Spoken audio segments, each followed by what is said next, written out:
ओम श्री गणेशाय नमः। ओम श्री रामायण पाठ आरंभ। ओम श्री सीतारामचंद्राभ्याम नमः।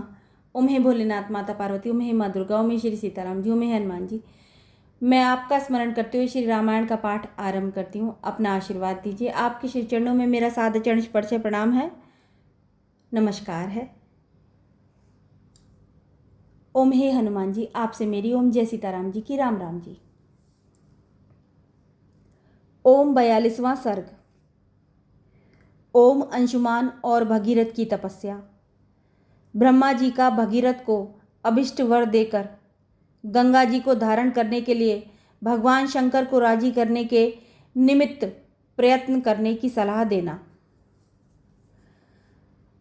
ओम श्री राम।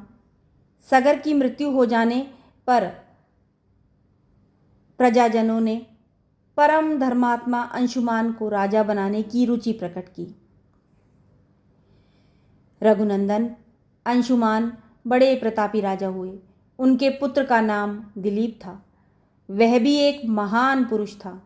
रघुकुल को आनंदित करने वाले वीर अंशुमान दिलीप को राज्य देकर हिमालय के रमणीय शिखर पर चले गए और वहां अत्यंत कठोर तपस्या करने लगे। महान यशस्वी राजा अंशुमान ने उस तपोवन में जाकर 32,000 वर्षों तक तप किया। तपस्या के धन से संपन्न हुए उस नरेश ने वहीं शरीर त्याग कर स्वर्गलोक को प्राप्त किया। अपने पितामहों के वध का वृतांत सुनकर महातेजस्वी दिलीप भी बहुत दुखी रहते थे। अपनी बुद्धि से बहुत सोचने विचारने के बाद भी वे किसी निश्चय पर नहीं पहुंच सके। वे सदा इसी चिंता में डूबे रहते थे कि किस प्रकार पृथ्वी पर गंगा जी का उतरना संभव होगा, कैसे गंगा जल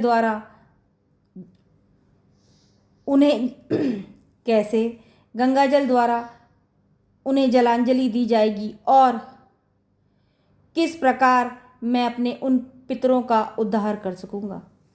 प्रतिदिन इन्हीं सब चिंताओं में पड़े हुए राजा दिलीप को जो अपने धर्माचरण से बहुत विख्यात थे, भगीरथ नामक एक परम धर्मात्मा पुत्र प्राप्त हुआ। प्रतिदिन इन सब चिंताओं में पड़े हुए राजा दिलीप को जो अपने धर्माचरण से बहुत विख्यात थे, भगीरथ नाम का एक धर्मात्मा पुत्र प्राप्त हुआ। महातेजस्वी दिलीप ने बहुत से यज्ञों का अनुष्ठान और 30,000 वर्षों तक राज्य किया। पुरुष सिंह उन पितरों के उद्धार के विषय में किसी निश्चय को न पहुंचकर राजा दिलीप रोग से पीड़ित हो मृत्यु को प्राप्त हो गए। पुत्र भगीरथ को राज्य पर अभिषिक्त करके नरश्रेष्ठ राजा दिलीप अपने किए हुए पुण्य कर्म के प्रभाव से इंद्रलोक में गए। रघुनंदन धर्मात्मा राजऋषि महाराज भगीरथ के कोई संतान नहीं थी।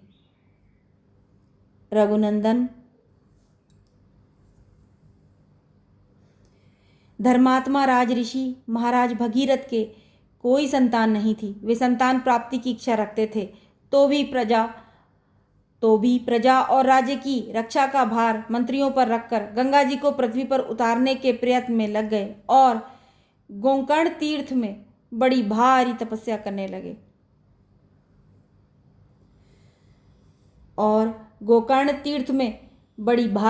करने लगे। महाबाहो, वे अपनी दोनों भुजाएं ऊपर उठाकर पंचाग्नि का सेवन करते और इंद्रियों को काबू में रखकर एक एक महीने पर आहार ग्रहण करते थे। इस प्रकार घोर तपस्या में लगे हुए महात्मा राजा भगीरथ के 1,000 वर्ष व्यतीत हो गए। इससे प्रजाओं के स्वामी भगवान ब्रह्मा जी उन पर बहुत प्रसन्न हुए। पितामह ब्रह्मा ने देवताओं के साथ वहां आकर तपस्या में लगे हुए महात्मा भगीरथ से इस प्रकार कहा, महाराज भगीरथ, तुम्हारी इस उत्तम तपस्या से मैं बहुत प्रसन्न हूँ। श्रेष्ठ व्रत का पालन करने वाले नरेश्वर, तुम कोई वर मांगो। तब महातेजस्वी महाबाहु भगीरथ हाथ जोड़कर उनके सामने खड़े हो गए और उन सर्वलोक पितामह ब्रह्मा से इस प्रकार बोले, भगवान, यदि आप मुझ पर प्रसन्न हैं और यदि इस तपस्या का कोई उत्तम फल है तो सगर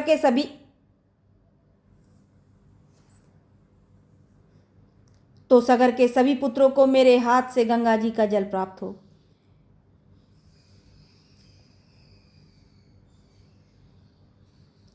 तब महादेव ब्रह्मा के द्वारा वर मांगने के लिए कहने पर महाबाहु भगीरथ उनसे हाथ जोड़कर बोले, ब्रह्मा जी से हाथ जोड़कर बोले, भगवान, यदि आप मुझ पर प्रसन्न हैं और यदि इस तपस्या का कोई उत्तम फल है तो सगर के सभी पुत्रों को मेरे हाथ से गंगा जी का जल प्राप्त हो। इन महात्माओं की भस्म राशि के गंगा जी के जल से भीग जाने पर मेरे उन सभी प्रपितामहों को अक्षय स्वर्गलोक मिले। इन महात्माओं की भस्म राशि के गंगा जी के जल से भीग जाने पर मेरे उन सभी प्रपितामहों को अक्षय स्वर्गलोक मिले। देव, मैं संतति के लिए भी आपसे प्रार्थना करता हूँ, हमारे कुल की परंपरा कभी नष्ट न हो। भगवान, मेरे द्वारा मांगा हुआ यह उत्तम वर संपूर्ण इक्ष्वाकु वंश के लिए लागू होना चाहिए। राजा भगीरथ के ऐसा कहने पर सर्वलोक पितामह ब्रह्मा जी ने मधुर अक्षरों वाली परम कल्याणमयी मीठी वाणी में कहा, इक्ष्वाकु वंश की वृद्धि करने वाले महारथी भगीरथ, तुम्हारा कल्याण हो। तुम्हारा यह महान मनोरथ इसी रूप में पूर्ण हो। राजन, ये है हिमालय की ज्येष्ठ पुत्री हेमवती गंगा जी। इनको धारण करने के लिए भगवान शंकर को तैयार करो। महाराज, गंगा जी के गिरने का वेग यह पृथ्वी नहीं सह सकेगी। मैं त्रिशूलधारी भगवान शंकर के सिवा और किसी को ऐसा नहीं देखता जो इन्हें धारण कर सके।